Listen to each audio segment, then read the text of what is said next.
What's up mga kapangit? Ngayon, ipaprank natin sa tipangit nyo. Kasi ang sarap ng tulog niya.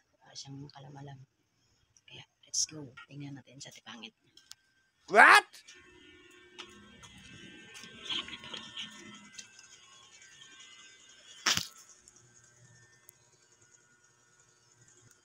Oh no!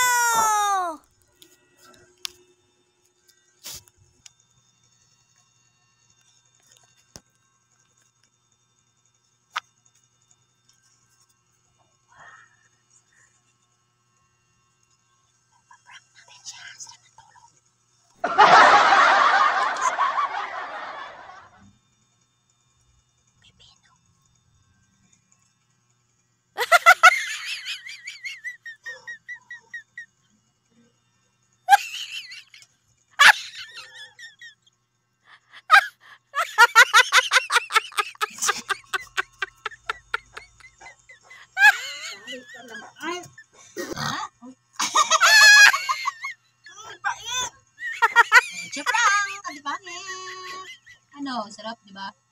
Maalat-alat na maasim-asim, na maanghang. Kasi pa rin tulog.